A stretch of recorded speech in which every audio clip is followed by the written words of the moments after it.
There we go. All right. So being an academic market designer, I get to ask some very basic kinds of questions about, what markets are for and how they work and how we can fix them when we're broken. And I think a good way to think about the kind of things I'm going to tell you about is to think of market designers as being economists who think of themselves as engineers. And I'm going to start with a really simple question today, which is, what's the role of money in markets? And I want to suggest to you that it may be different than we're accustomed to thinking of when we mostly think about commodity markets. So commodity markets, here's a picture of the New York Stock Exchange or of a fruit market. And commodity markets are not matching markets. As Ken said, you don't particularly care who you buy and sell from. If you're making small trades in a large commodity market, the trades can be anonymous at arm's length. When you want to buy 100 shares of AT&T on the New York Stock Exchange, you don't care who you're buying from, whether he's taken good care of those shares while he had them. He doesn't care who he's selling to, whether you all take good care of his shares once they're yours. The job of the market is price discovery, to find a price at which supply and demand equal. But lots of markets don't work like that. Many of the most important markets in our lives don't work like that. So Stanford doesn't choose its freshman class by raising tuition until just enough people are left to become freshmen. Okay? Tuition is high at Stanford, but it's low enough so that lots of people would like to come. And then Stanford wants to look at all those applicants and select them. And of course, it can't just choose who comes either, because it has to compete with other universities. And so Stanford doesn't rely on price alone to decide who gets to come. And labor markets are like that too. These are two-sided matching markets, and they have the property that you can't just choose what you want. You also have to be chosen. Right? So they're going to have a lot of other institutions associated with them other than price discovery. They're going to have institutions of application and admission and selection. And it's because you can't just tell Stanford that you're coming. You can't just choose what you want. And you can't just tell, as Mohammed Al-Arian told us this morning, PIMCO can't just choose who comes to work for it. He told the story of they had a great candidate and she didn't accept the offer. So you can't choose who you want to work for. Firms can't choose who works for them. There's wooing and courtship on both sides. And that's why, as Ken mentioned, that marriage is a good metaphor for some of these markets. You have to woo and be wooed. So I've worked on a number of matching markets that have helped me understand the role that various aspects of the marketplace play in helping these markets work well. As Ken mentioned, I've worked a bit on labor markets for doctors in the United States. I've worked on, most recently, on the labor market for new economists. These are markets that are matching markets. Lots of prices are very important. Wages are very important in labor markets, but they don't determine who gets what. Other things as well. Other institutions play a role. I've also worked on school choice systems. High school students in New York City and students at all grades in Boston now get assigned to schools through school choice processes that my colleagues and I have helped design that try to efficiently use the information that parents reveal to the school system about which schools they'd want. That is a system that doesn't use money at all. Right? Price doesn't play a role at all. We think that public education should be free.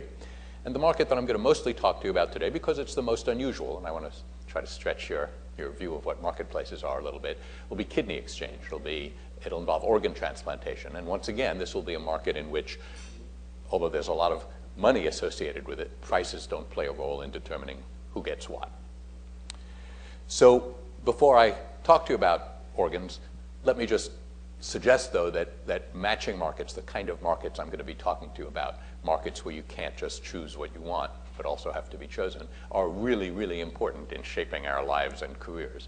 And you encounter them very early when your children first go to school, and we all encountered them when we applied to and were admitted to colleges and chose one among the colleges that admitted us.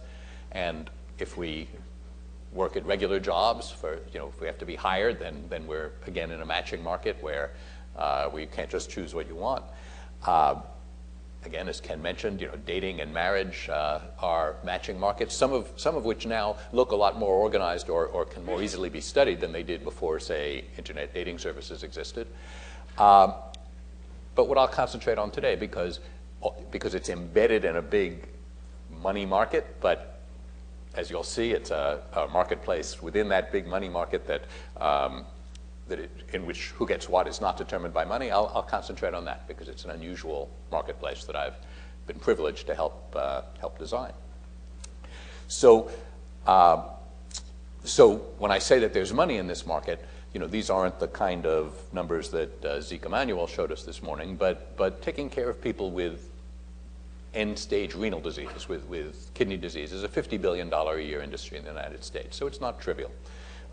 There are lots and lots of dialysis clinics, and there are over 200 transplant centers that can do kidney transplants in the United States. And transplantation is one of the rare things in medicine where the best treatment is also the cheapest. Okay, it costs about $75,000 a year to keep someone on Medicare, on dialysis to Medicare. It costs quite a bit more for private insurers. It costs much less than that to deliver a transplant and the immunosuppressive drugs that have to follow. So, and then the person can also go back to work and live a life and pay taxes. So transplant is the treatment of choice. But there aren't enough organs. Right? So we have about 100,000 people waiting for, on a waiting list for deceased donor organs, for organs from dead people. And although I'm going to tell you some stories about victory after victory that we've had in this war, it's a war that we're losing. That waiting list is getting longer and longer. When David Wessel wrote one of the first stories about kidney exchange when we first started it in New England, there were only 60,000 people on the waiting list, and today there are 100,000, so 90-something thousand. So we're making great headway. I'll tell you about some of the wonderful things we've done, but we're losing this war. So you should all sign donor cards when you're next at the Department of Motor Vehicles. It turns out it's not just dead people who can give organs. You each have 2 kidneys, and if you're as healthy as I hope you are, you could remain healthy with just 1. And what that means is if someone you loved had kidney disease, you could donate a kidney to them, if you're healthy enough. If you don't have diabetes, if you don't have protein in your urine, things like that. So, but sometimes, even though you're healthy enough to give someone a kidney, you can't give a kidney to the person you love. And that could be because of blood type incompatibilities, and it can also be because of immunological incompatibilities. The chance that one of you can take my kidney is a little over 50%. The chance that my wife can take my kidney is only about 30%, and that's because my wife and I are parents, and in the course of childbirth, my wife's immune system may have become exposed to some of the proteins that our boys inherit from me, and if that's the case, then her immune system has preformed antibodies that would cause it to attack my kidney if it were to show up. So it could be that I'm healthy enough to give a kidney. I'd like to give a kidney to someone who needs it, but I can't give a kidney to that person. And you might be in the same situation, and that's what gives rise to the possibility of exchange. Okay, so here's the simplest kind of exchange. No, I don't know where my laser pointer is, but you can see the picture. There's donor 1 and recipient 1. Donor 1 would like to give a kidney to recipient 1. He's healthy enough to give someone a kidney, but he can't give it to recipient 1 because they have incompatible blood types. And there's donor 2 and recipient 2 in exactly the reverse situation. And so we can do an exchange where donor 1 gives a blood type A kidney to recipient 2, and recipient 1 receives a blood type B kidney from donor 2. Okay, so that's the simplest kind of exchange. So notice this is an in-kind exchange. It doesn't involve any transfers of money. One reason it doesn't is the 1984 National Organ Transplant Act makes it a felony to buy and sell kidneys for transplantations. Okay, it says it shall be unlawful for any person to knowingly acquire, receive, or otherwise transfer any human organ for valuable consideration for use in human transplantation. Now, valuable consideration might cover a lot. You might look at kidney exchange and say to yourself, that looks like there's valuable consideration going on. Well, it turns out the law clearly says that you can't buy and sell kidneys. But the Justice Department was unwilling to write a memo saying that it said that kidney exchange was okay. So there we were in 2004. We'd started doing kidney exchanges. One of my surgical colleagues, a man named Mike Reese, who operates out of Toledo, Ohio, he said, one of his patients was a U.S. attorney for the Southern District of Ohio, and he could get him to prosecute him so that the courts would settle that this was in fact legal. And all his friends said to him, no, Mike, don't do that. There's no telling what the courts will do. Eventually, a couple of years later, we did get an amendment to the National Organ Transplant Act, which says the preceding sentence does not apply with respect to human organ paired donation, which is the official name for kidney exchange. Let me tell you something about this legislation. There was no opposition to it. When it finally passed, it passed by acclaim. But it took 3 years for it to pass. What finally caused it to pass was Charlie Norwood, the representative from Georgia who had sponsored it, died of an immunosuppressive, immune-related disease from transplants that he had had. When you're taking immunosuppressive drugs after a transplant, you're not completely, you're not as secure from other diseases as you might otherwise be. So when he died, his colleagues named the bill after him and passed it. But before that, in each Congress that it had been put up, it just, Congress left town without passing it. So it takes a while to get the political changes that you need to make secure some of the innovations that we see here. Now, let me tell you how this works a little bit. I'm the man in the yellow gown there, and you can see that I'm keeping my hands out of the way so that no one hands me anything. And on the left picture in a bucket is the thing I don't want to be handed, and there's a kidney there. And behind me, not in the picture on the right, but behind me where you can't see, is another operating room where that kidney has just been removed. A nephrectomy has just been performed from a donor. And in the picture on the right, it's being transplanted into a patient with kidney disease. Now, at the same time, this is happening in Cincinnati, Ohio, as it happens. At the same time, in Toledo, Ohio, her patient and his donor are doing the same things. Okay?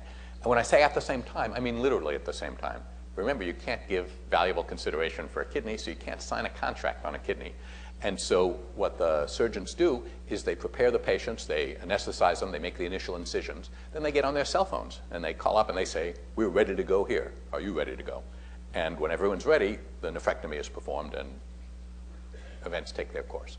So in order to do even that simplest exchange between just two pairs, the basic simple exchange, you need 4 operating rooms and 4 surgical teams. So you can see that this is going to be a sort of congested market. We're going to have to deal with problems of congestion in this market, especially because we could get a lot more transplants done if we weren't limited to those simple 2-way exchanges, but if we could also do, say, some 3-way exchanges so that you wouldn't have to always have that double coincidence of wants where the kidney that one pair has, where one pair has a kidney that the other pair needs and the other pair reciprocates. Okay, here is a more complicated exchange, but this would involve 6 simultaneous surgeries and 6 simultaneous operating rooms and surgical teams. Now, it turns out, so we've overcome some of these barriers, and nowadays we tend to look at compatibility graphs. When I look at data for a kidney exchange, what I'm mostly looking at is something from which this is extracted. Each circle there represents a patient and his or her incompatible donors, and an arrow goes from one patient-donor pair to another. If a kidney could move along that arrow, if the patient at the head of the arrow could take a kidney from the rear of the arrow.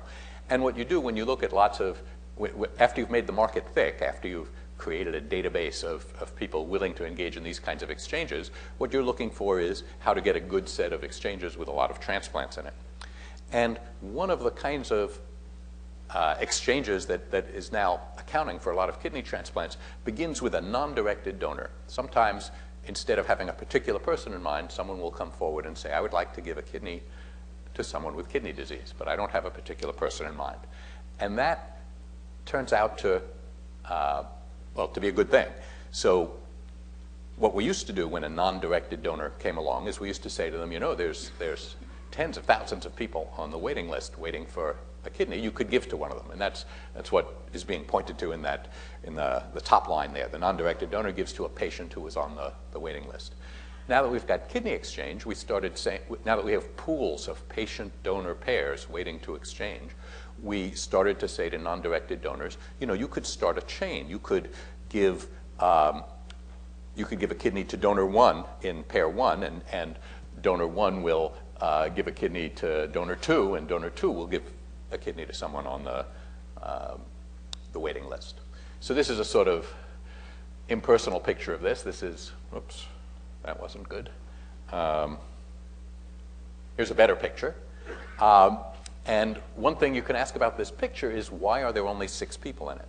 And there are only 6 people in it because we learned to overcome the logistical problems of assembling 4 operating rooms and surgical teams, but 6 is about all we can reliably do. So we can get 6 operating rooms and surgical teams, and you look at those 6 people and you see 6 surgeries, 3 nephrectomies and 3 transplants. But because one of the people in the picture is a non-directed donor, we can revisit these kind of exchanges and see whether they really have to be simultaneous. So let me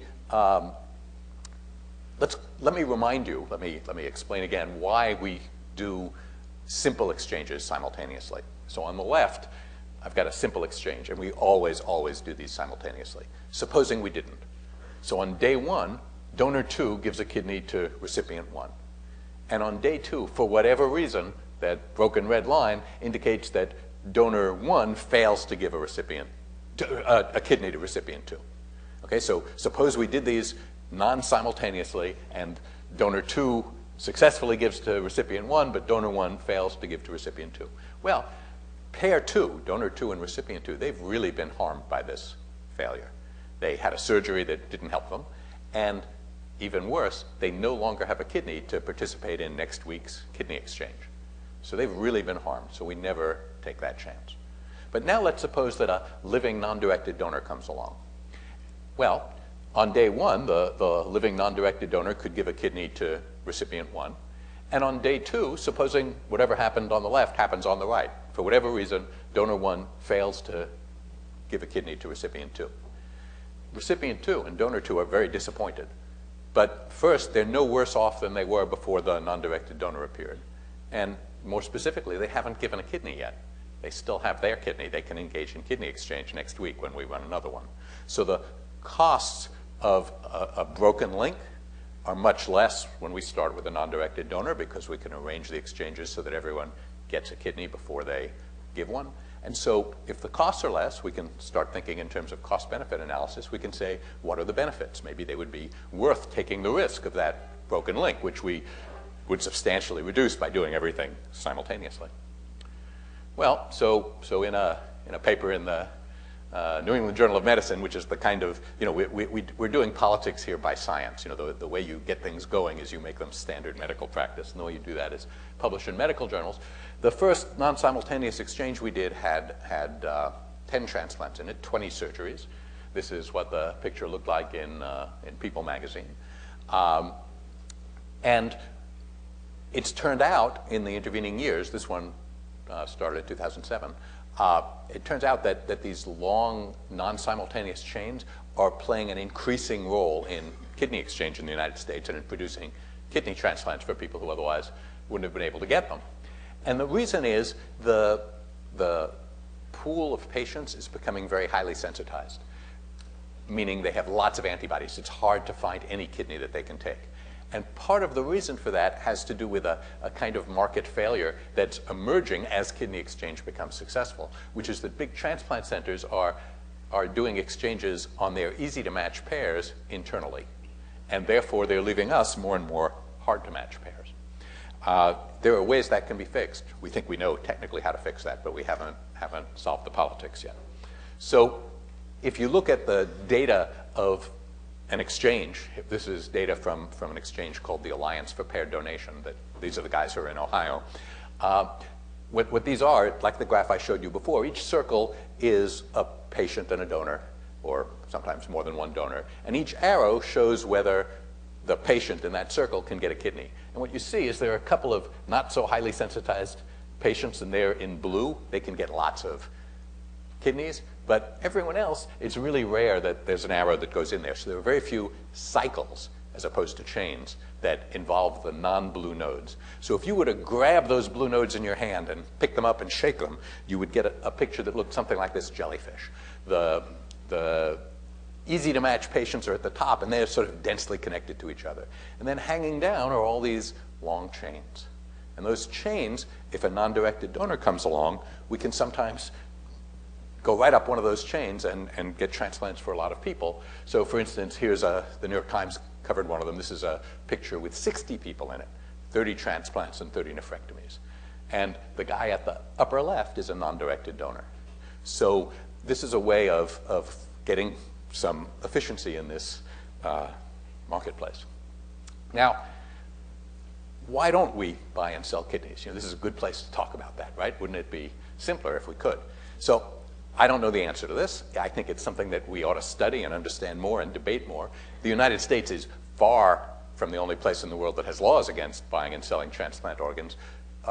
Throughout Europe, there are laws against it. There's only one country in the world I know that has an explicit legal market for kidneys, and that's the Islamic Republic of Iran.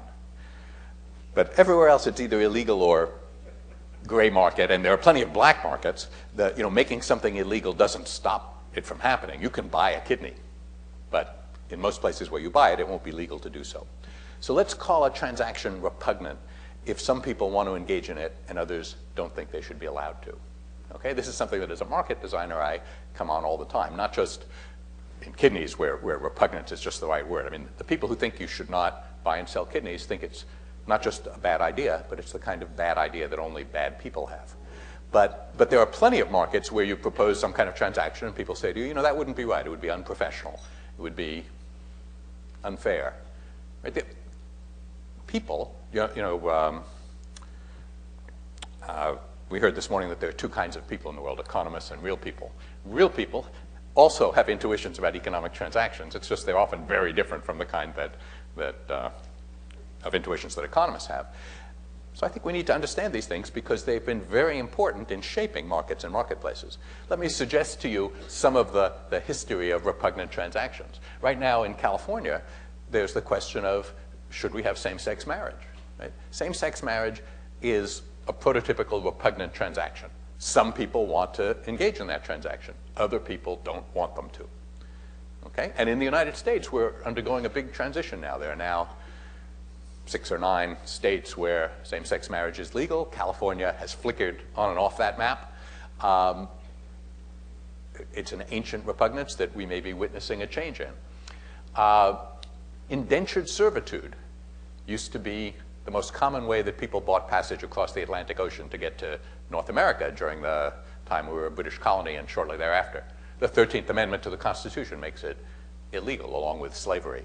But indentured servitude was a voluntary transaction. There you were in England or Ireland, and you said to a ship captain, I'd like to go across. And he said, if you don't have the money, you can sign some articles of indenture, and when I get to Boston Harbor, I will sell you at auction 5 years service, no recourse, to the highest bidder. And that was indentured servitude, which was not repugnant then and is repugnant now. It's against the law. Interest on loans was, of course, repugnant for hundreds of years in Europe. It's hard to imagine capitalism without a market for capital. So note that the arrow of time points both ways. It's not that things used to be repugnant and as we get more modern they get less repugnant. That happened with interest on loans, but we used to have markets for slaves in the United States and we don't have them anymore. So these things are also different in time and place. Things that are repugnant in one place are not in others. So for instance, it's a felony to sell horse meat for human consumption in California. Okay? So you can't eat horse meat in California because it's against the law. How did it become against the law? Well, there was a popular referendum. As many people voted for it as voted for Gray Davis for governor. Okay? But it's still the law. And notice we have a law in California against eating horse meat, not because no one wants to eat horse meat. There's no law against eating cockroaches. Right? There's a law against eating horse meat not because no one wants to eat horse meat, but because some people do want to eat horse meat and other people don't want them to. Okay, so that's sort of what repugnant transactions are. And of course, kidney, I bring it up in this context because, of course, buying and selling kidneys for transplantation is a repugnant transaction by this definition. It's a thing that some people want to do. And again, there are illegal markets for this, and other people don't want them to do. So, dwarf tossing, here's Britain, here's a guy who makes his living by being thrown for distance. That's Lenny the Giant. But here's the Ontario Dwarf Tossing Ban Act of 2003, so that dwarf tossing is a repugnant transaction in Ontario. And notice that it's not an Occupational Health and Safety Administration rule that says that Lenny the Giant must wear a helmet. Lenny the Giant is already wearing a helmet. What this says is no person shall organize a dwarf tossing event or engage in dwarf tossing. It says, yuck. Well, a French dwarf who lost the way he earned his living when France made dwarf tossing illegal, took his case to the UN High Commissioner on Human Rights. And he said, he had a very moving statement. I mean, France said, you know, this is a violation of human dignity and it's against the law. And he had a very moving statement. He said, you know, there isn't a lot of work for dwarves in France, and the essence of human dignity is having a job, and this is my job. And I remember thinking, ooh, you know, the little guy's going to win, but France won. The UN decided that, you know, it was a violation on human dignity, that every day that he earned his living this way, he made each of us a little less human. That's what their ruling seems to say. So it can be hard to predict what's repugnant and what isn't, aside from the fact that it's different in different places and at different times. You know, it's not just the small size of the dwarves. Jockeys are small. There's a sport called wife carrying, which these are not married to each other. These are, you know, a big athlete and a small one. It's hard for me to see any way that dwarf tossing is repugnant and wife carrying is not, or vice versa. The world champions these days all use the Estonian position to get through the water hazards. So it's not super dignified. So I don't know what makes things repugnant, but often something is not repugnant by itself, but when you add money to it, like kidney sales, right? Transplantation is not repugnant. No one disapproves of transplantation, but buying a kidney for transplantation is a felony. And so often when you add money, you take something that wasn't repugnant, you make it repugnant. So interest on loans was such a thing. Loans were fine. Payment to birth mothers in adoption. You can't buy the child. You can spend a lot of money trying to adopt a child, but you can't purchase the child. Prostitution. You know, we tend not to think that sex is a bad thing, but that buying it is.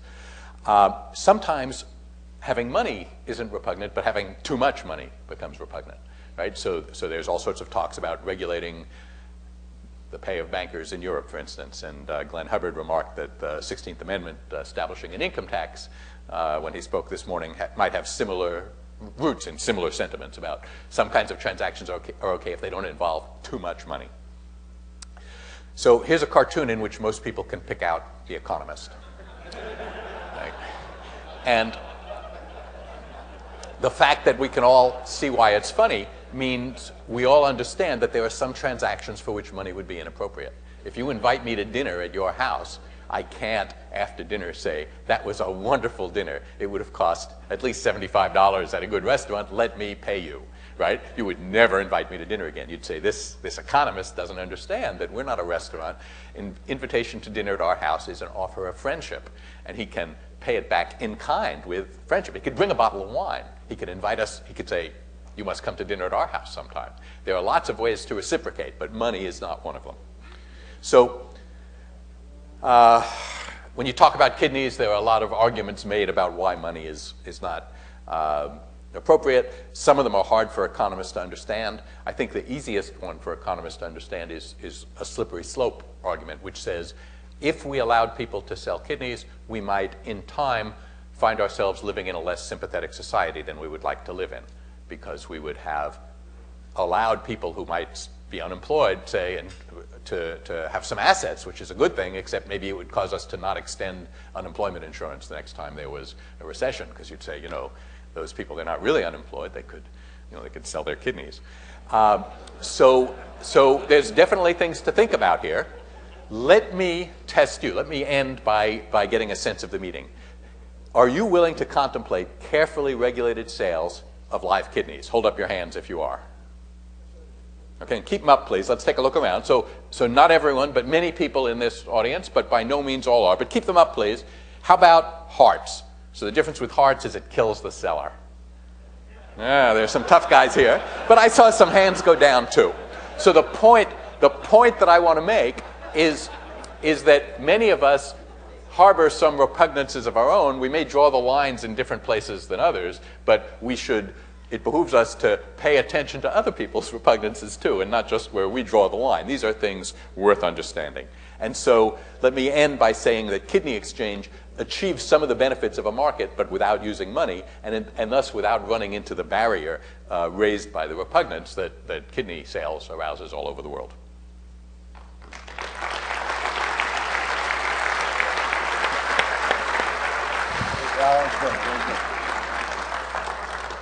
I have absolutely no questions about it. What's your blood type? Are there questions? There's some souls braver than I.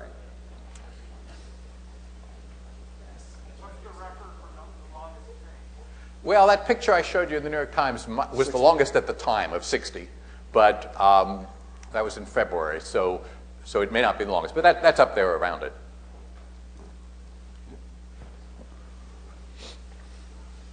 I may be dense, but I'm not sure I understand. The 60, the original one is a donor. Does it go donor receptor? Yes. Donor receptor, donor receptor? Exactly. Okay.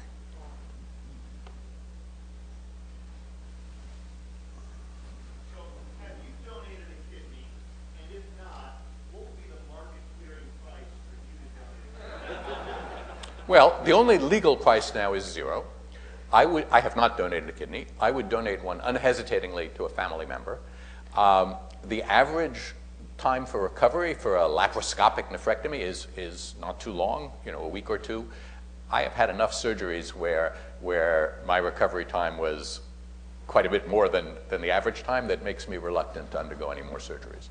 But I've thought about it, and I haven't donated a kidney. It's a good thing to do, but it's a considerable investment. Incidentally, I'm now old enough that my kidney is what's called an extended criterion donor kidney. So, What age is that? What well, age is that? so 60.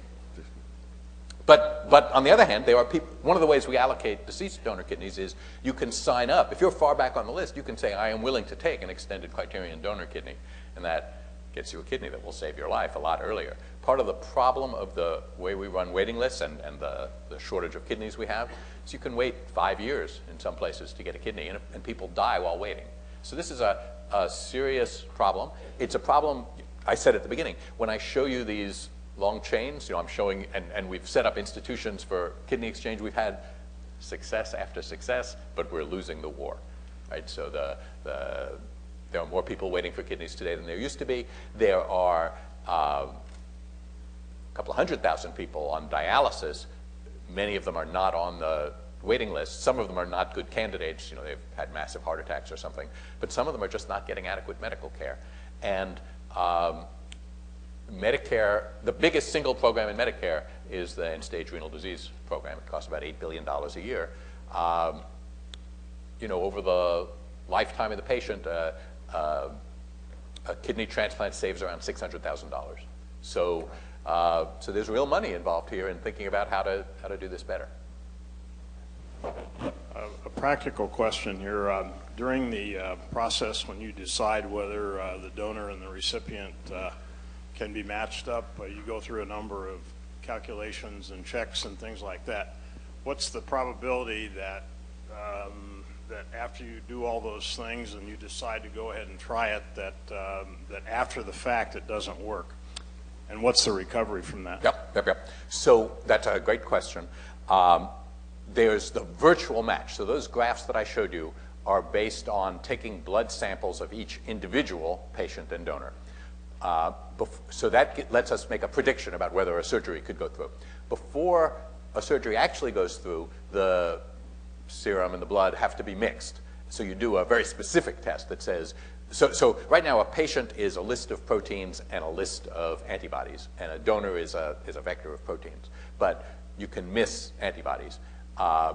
And you can also have transplant center related things. They can have said that they were willing to take a 55-year-old donor with certain body mass index, but maybe when they actually look at the donor, they're not willing to take it. So we have actually quite a high failure rate of virtual matches going to actual transplants. But the actual transplants that pass through the cross-match test have a very, very high rate of success. So this is a safe operation, and it does good things for the donors, and it's not very dangerous for I'm sorry, does good things for the recipients and is not very dangerous for the donors. But if we just went on the computerized match, we'd have lots of failures.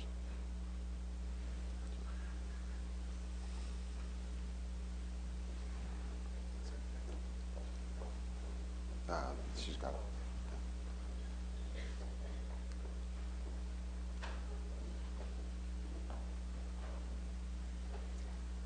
What would be your reaction to a kind of intermediate solution?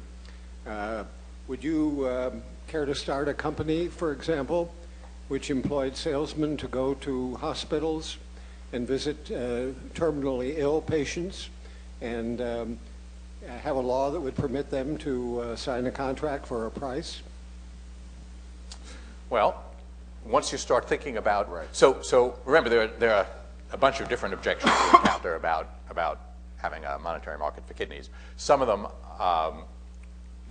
people who have some of the objections could not be satisfied by any design for a market for kidneys, whereas others have practical objections, and I think that as market designers we can talk about it. I don't think that's the design that would first jump to mind for me. Partly because terminally ill patients, being terminally ill is not good for your organs. That's why live donor organs are better than deceased donor organs. Being dead is not so great for your organs either. But let's think for a little bit about what a monetary market for kidneys would look like. Remember, a lot of you are not sure that we should, that this would be a good thing. So I'm not sure what I think either, although I am impressed by the fact that we're losing this war. One test of whether we had a good market design was 30 years after you'd started the market, there should be a big community of people who'd sold kidneys who were happy to have done so and were writing advice books about how you too could get to be a donor and about, here's the diet for the kidney donor diet that not only keeps you in adequate shape to give a kidney, but does so quickly in competition with all the other people who are waiting to become donors, right? So a successful market would be one in which the donors didn't feel that the vendors didn't feel that they'd been victimized or harmed. This is, of course, the problem with the black markets that we see in the illegal markets that we see in kidneys. We'd very likely we would very likely be unhappy if it turned out that rich people had much better access to this kind of medical care than poor people. So one possibility is you would want to say maybe only the federal government is the only legal buyer, and that kidneys will continue to be distributed in some way in which money doesn't determine who gets which kidney. You could think of lots of things. If you think it's repugnant to think that there'd be a line of people going back to Pakistan with $25,000 and scars, we could make a law that only American citizens could sell kidneys in the United States.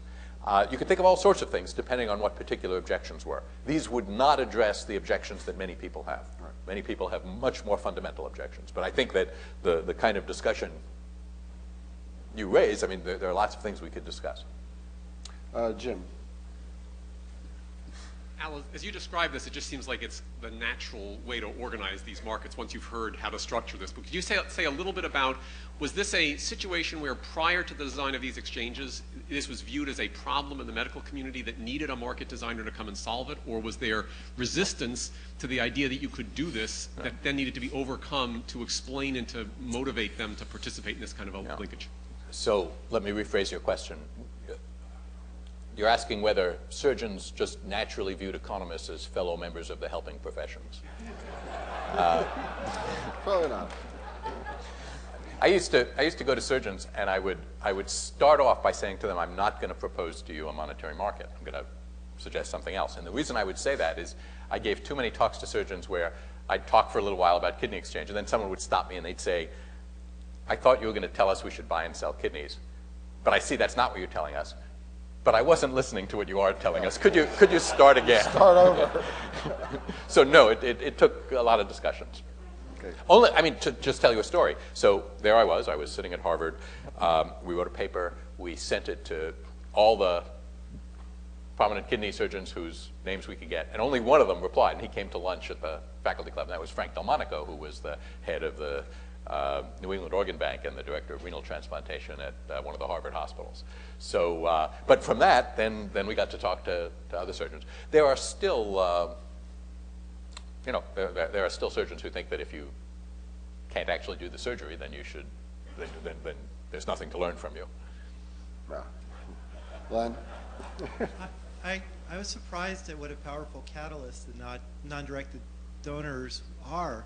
Have you thought about just trying to publicize that more so get idealistic young people who want to save the world? That's a good question. So every time there's a newspaper story about one of these long chains, the number of non-directed donors who come forward takes a spike.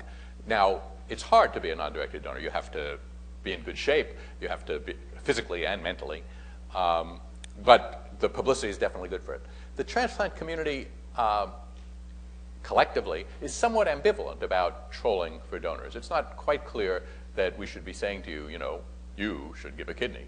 I haven't given a kidney. I've certainly been in discussions with kidney surgeons where we're sitting around after dinner and someone says, so, how come none of us have given a kidney?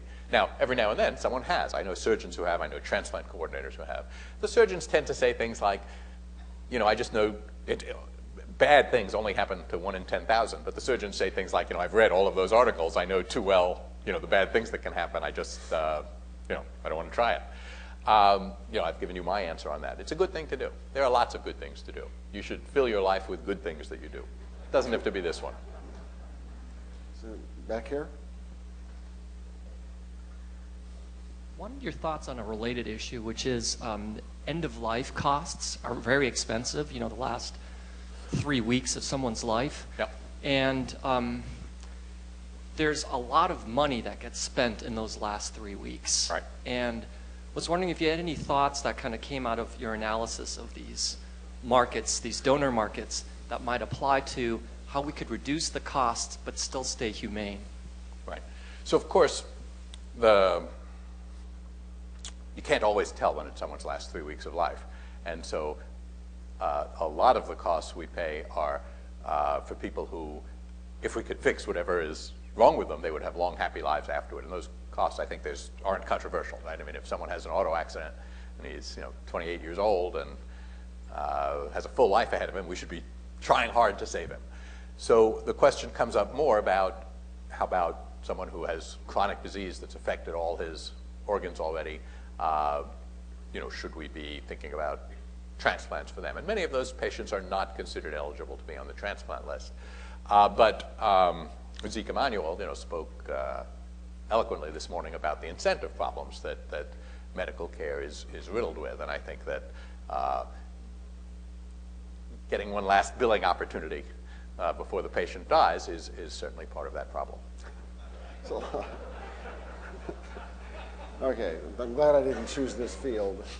In the back here, the lady in the red. Okay, strong stomach.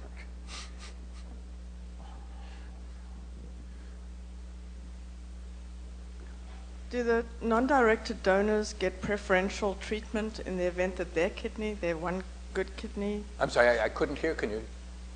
Do the non-directed donors get preferential treatment if their surviving kidney fails? Well, certainly in the kidney exchanges that I deal with, we do. We're not regulated the same way that deceased donor processes are. I believe that deceased donors have high priority on the for deceased donor lists too, non-directed donors. But it doesn't come up very often because, by and large, you're really discouraged from being a donor unless you're in excellent health. So, from the point of view of kidneys. So, if you look naively at the data, it even looks like being a kidney donor is good for you. But of course, that's just because kidney donors are exceptionally healthy, and they're still healthy after they've given a kidney donation. So we don't see many, but yes, I believe that, certainly in the kidney exchanges, there's some cognizance of that. And I think that in the UNOS regulations for kidneys that there is a place for prior donors. Please. Oh, questions? Oh, John. Sorry. I won't stand up. Just two practical questions. Is there a single center for this clearing? No, that's a good question too. There are multiple competing centers, and there are many big transplant centers that do their own. And this is not an efficient way to organize the country.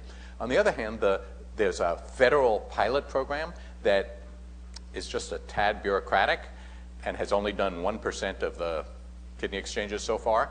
And there's some movement to make that the only one. And I think it's premature to do that because a lot of the innovation has been coming from these private centers. So what I hope will happen is that we'll get some legislative and regulatory help in allowing these kidney exchanges to merge their operations and their patient donor pools to make the market thicker so we can get more exchanges. You definitely get more exchanges when you look simultaneously at more patient donor pairs. Matches as being essentially technical in nature? Yes. But there must, if you had multiple matches, there must be a ranking, other characteristics that for ranking them. Yep. How are those rankings decided? That's a good question. So in particular, there are many more blood type O patients than there are blood type O donors. So there's always a question of which blood type O patients will get it. They are associated with transplant centers, so there's questions about where the donors are and where the patients are. There's the surgeons like to give weights to particular kinds of transplants so that they have some sort of automated tie-breaking system. But there's a big multiplicity of optimal solutions, absolutely. Not, incidentally, in these very long chains. You know, when you find a very long chain, often it's quite unique. But when you're doing these two-way exchanges, there's a lot of multiplicity.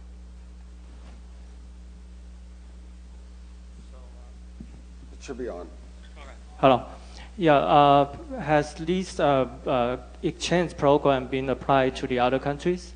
And has this kidney exchange program been applied to the other countries? And second question is, do you consider to have a global market, which is so you can have a much bigger sample and to have a more timely exchange, the international? I'm sorry, I didn't hear the second part. Let me answer the first part, and then maybe you can the second question is how about, so this is pretty much US based, right? Do you consider to have a global one so you can have a larger pool? Absolutely. Okay. There's kidney exchange in Korea where the frequency of blood type A and blood type B are equal, which makes certain kinds of exchanges easy between AB and BA pairs, the kind I showed you in my little picture. There's kidney exchange in Holland. There's starting to be kidney exchange in Britain and in Australia. So it is spreading.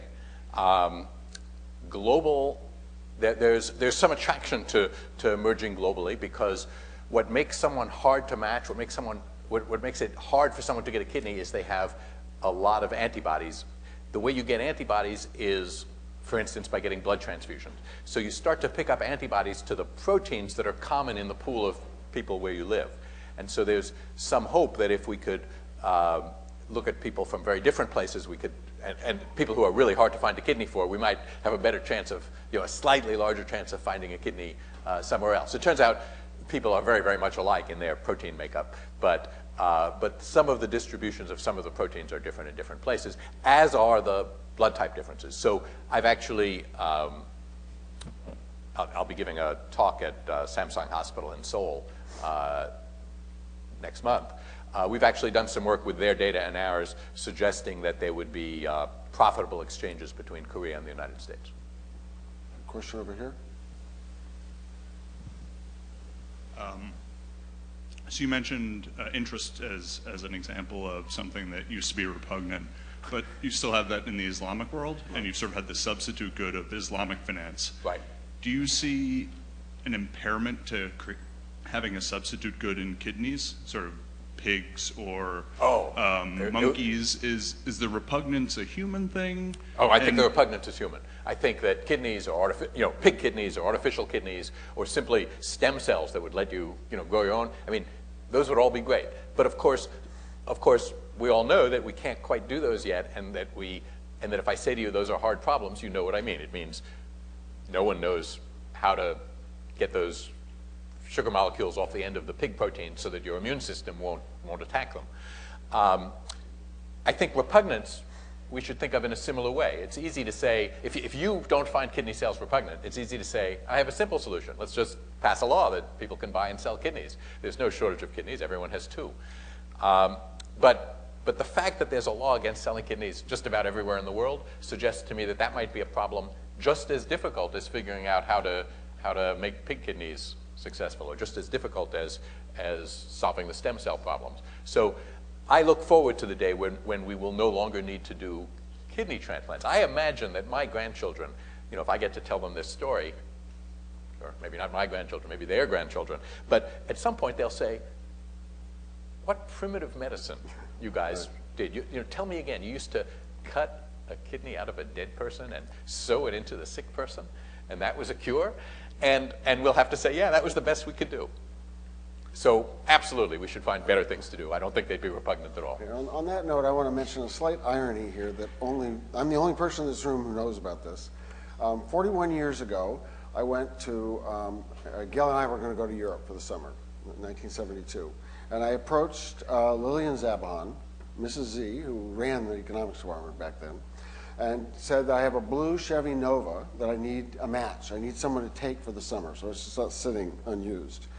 And she came back a couple of weeks later, and she said, I found a match for your blue Chevy Nova. It's Ken Arrow. And Ken Arrow borrowed our Chevy Nova for the summer while we went to Europe. 2 months later, we came back. He returned it in reasonable condition. And 2 months after that, he got a Nobel Prize, and here we are 41 years later discussing matches. There you go. Thank you very much. Thank you.